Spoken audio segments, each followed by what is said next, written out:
محترم خواتین و حضرات، السلام علیکم ورحمۃ اللہ۔ اللہ تبارک و تعالیٰ کے فضل و کرم سے ہم اعوذ باللہ من الشیطان الرجیم اور بسم اللہ الرحمن الرحیم کی تفسیر مختصراً ہم پڑھ لیے ہیں۔ اب آج ہم سورہ فاتحہ شروع کرتے ہیں، اور سورہ فاتحہ شروع کرنے سے پہلے ہم کو یہ پتہ ہونا چاہیے کہ سورہ فاتحہ کے اور بھی نام ہیں۔ سورہ فاتحہ،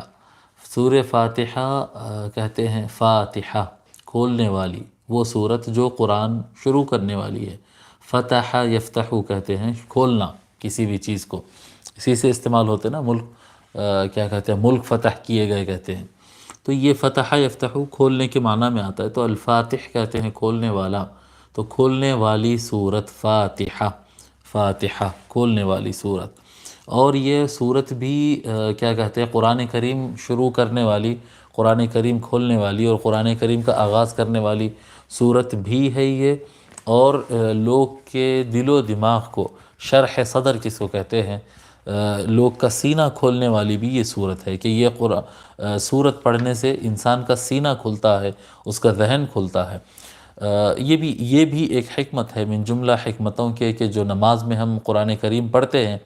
نماز میں آپ چاہے پہلا پارہ پڑھے، دوسرا پارہ پڑھے، چھوٹا سورہ پڑھے، بڑا سورہ پڑھے، جو قرآن کا حصہ پڑھنا ہے آپ پڑھ سکتے ہیں، لیکن پہلے سورہ فاتحہ پڑھنا ضروری ہوتا ہے۔ کہ سورہ فاتحہ میں یعنی بہت سارے فوائد اور معانی کے ساتھ ایک فائدہ یہ بھی ہے کہ اس سے سینہ کھلتا ہے۔ سورہ فاتحہ پڑھنے کے بعد پھر اس کے بعد ضم سورہ پڑھے، اور آپ کو قرآن کریم جتنا پڑھنا ہے، جو حصہ ہے پڑھنا، جو آپ کو پڑھنا ہے وہ پڑھے، اور اس کے معانی وغیرہ آگے کے ضم سورہ اور دیگر جو بھی ہم قرآن پڑھتے ہیں اس کے جو معانی کھلتے ہیں، اس میں سورہ فاتحہ مدد کا کام کرتا ہے، مددگار ہوتا ہے۔ ٹھیک ہے، اسی طرح یعنی ہم جب حفظ کرتے تھے، جب میں اور میرے بھائی ہم لوگ جب قرآن کریم حفظ کرتے تھے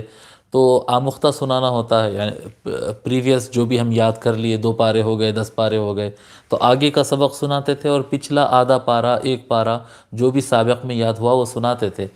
تو میرے والد صاحب جو ہے فرماتے تھے کہ جب کبھی کوئی پارہ کا تلاوت، یعنی ایون رمضان میں جب ہم دور کرتے تھے، رمضان میں اب 10واں پارہ شروع کرنا ہے، وَاعْلَمُوا أَنَّمَا غَنِمْتُم مِّن شَيْءٍ، جب ہم 10واں پارہ دور کر رہے، کوئی بھی پارہ ہم دور کر رہے ہیں اور سنا رہے ہیں، جب والد صاحب کو سنانے بیٹھتے تو والد صاحب فوراً کہتے کہ پہلے سورہ فاتحہ پڑھو پھر یہ پارہ سنانا۔ جی، جو بھی ہم دور کر رہے ہوں، یعنی جہاں سے بھی ہم قرآن شروع کر رہے ہیں، جب سبق بھی یاد کرنے بیٹھتے تو پہلے 1 مرتبہ سورہ فاتحہ پڑھ لینا، اس کے بعد پڑھنا، تو پھر وہ یاد ہونے میں بھی آسانی ہوتی ہے۔ اس کا معنی پہ اگر تدبر کر رہے ہیں، معانی قرآن میں غور کر رہے ہیں، تو بھی انسان کا ذہن کھل جاتا ہے اور اس کے معانی سمجھنے میں آسانی ہوتی ہے۔ تو یہ سورہ فاتحہ کہتے ہیں کیونکہ یہ قرآن کی بھی شروعات کرتی ہے اور سینے کو بھی یہ کھولتی ہے۔ ٹھیک ہے،